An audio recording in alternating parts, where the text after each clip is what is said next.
what more can you mention for Timmy Superstar? This season was ridiculous. He's 1 goal shy of 40. That nice round number. Tim Stützle finishes the year with 39 goals and 51 assists. Good for 90 points, Pillsy. 90 points, and he missed 4 games to boot. The goals expected was 55%, the Corsi similar, and this might be the most impressive part.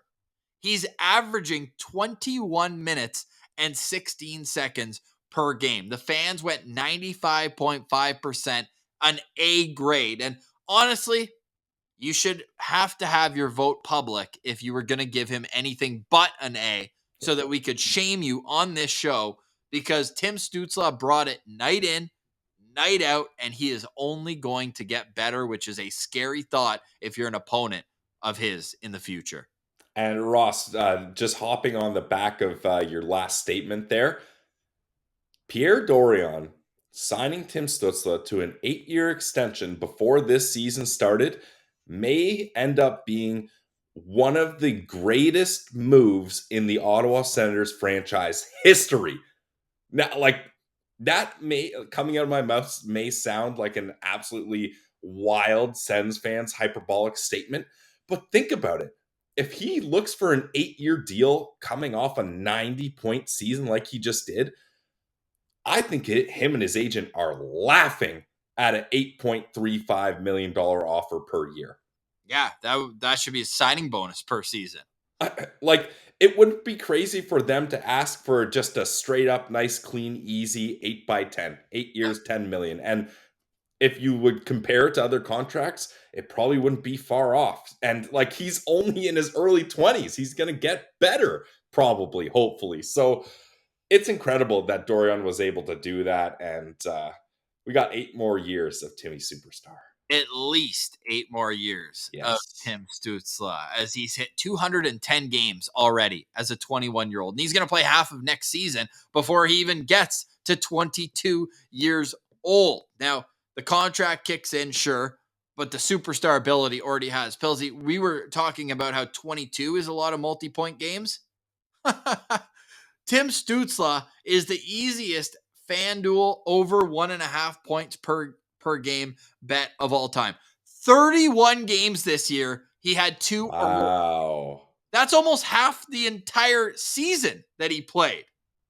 That's incredible. I mean, yeah, what this kid does is so amazing. And Ross, the reason why Tim Stützle is even more valuable than just talking about his points, and we can gush over his points more if you want, but sure, is he plays everywhere, even strength, power play. He's killing penalties. He's an offensive threat, killing penalties. And he's good in all zones. Now, obviously, his offensive zone is his strength. Neutral zone is good. And then defensive zone, he's not one of the top players in the league, but he's drastically improved how good of a defensive player he is from this year compared to last. Like last year, Ross, we had to keep telling ourselves, take the good with the bad with Tim Stützle. You're going to get bad defensive plays, but you're going to get good offensive plays. Now it's like you're going to get incredible show-stopping offensive plays and decent defensive plays. So it's just amazing what he's been able to do. The step he's taken from last year to this year is a step that, I'll be honest, I didn't see him taking so soon. I thought maybe he'd be at this point next season. So he's already exceeded my expectations. Just an incredible player, and so thankful that the LA Kings took Quinton Byfield at second overall in 2020 draft. I mean, on top of that, be thankful the New York Rangers. Honestly, yeah, for real. Yeah. He's almost doubled the next player in points from his draft class. So you can't even have that be the discussion. Now it seems like Sens fans, and this is, again, a high bar, people are like, oh, if you look at compared in their first 3 years, he's ahead of where Jack Hughes was, who exploded this year for 99 points, and he was the first overall pick a year before him. So that's where the comparisons are going for Tim Stützle, who is really just ridiculous skill. Like, you look at what he's done, and I think the most impressive part is between his ears. This guy doesn't care about the points at all. They are a sum of all the team activity that he wants. Like this guy, we've joked about it on the show before. This guy could have 4 points like he did against Seattle, a hat trick and Yeah. 4 points, and be like, yeah, I played awful tonight. Like, Yeah. what do you mean, Tim? Not good enough. Tim, you played pretty well. And he's like, no, it just, I played awful. We need to do better. He's so hard on himself. He's never satisfied. And it truly has to be an incredible feeling if you're in that dressing room knowing that he's not one of those stars that just wants to get his points and move along with like, this guy cares about one thing, and that's winning hockey games. And I really feel like this summer, he's just going to be locked into his defensive game. He's now had a year where there's no help in terms of a 1B guy like he had with Norris the last season.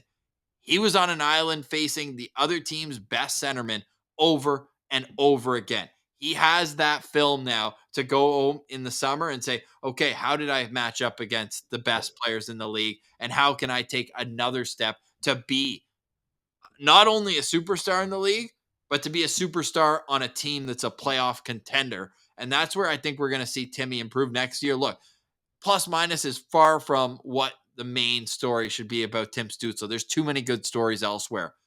But to go from dash 27 to -3 the next year, that in itself is a huge improvement.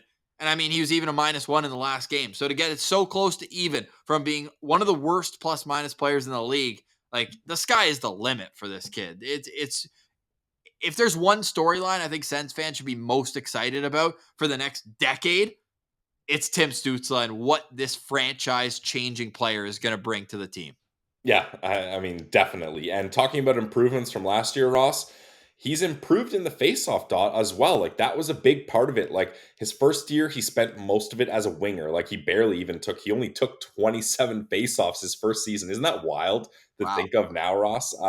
And then his next year, he's playing full time center, and his faceoff percentage is 38.1, pretty low. And then, sure, 41.6 isn't a massive improvement, but like you mentioned, he's going up against every single team's top center night in, night out, shift in, shift out. And sure, Claude Giroux took a decent chunk of those as well. But when Timmy did have to take a draw, he's not going up against fourth liners. He's going up against top guys. So sure, you want that number closer to 50, but for a young centerman who's really only played a season and a half as a centerman going up against top guys, in the 40s is acceptable with room for improvement. Like that's really like, if you want to get nitpicky, that's probably the only spot where I would hear an argument for being like your number one center has a face-off percentage, winning percentage in the low 40s. That's the only thing I would hear. And not a whole lot of face-off attempts in these games, but he also had 9 games last year where he did not win a face-off, and he took face-offs in all those games. Damn.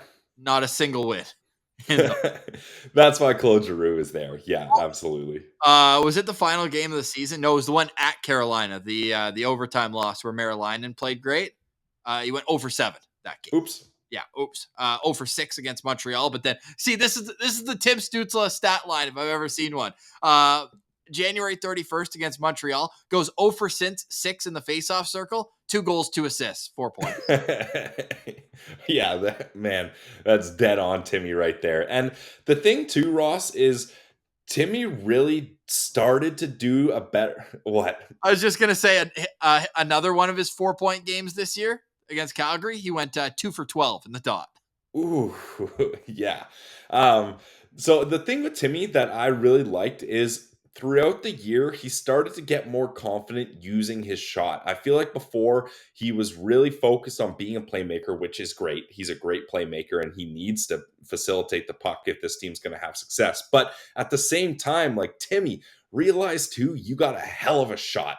And I think once he started realizing that, this team had a lot more success because when Timmy's a dual threat option, it opens up so much more space for everyone else on the ice. And he's so shifty and unpredictable that if you don't know whether he's going to pass or shoot at any moment, it makes him a lethal player. So this kid is like, we can't even say enough about him. I'm just so happy that he is an Ottawa Senator. Over under 100 points next season. Whew, yeah, I think you put it at 99.5, and it's not that crazy. I got crazy. I said 115 on Twitter, but Oh, shit. it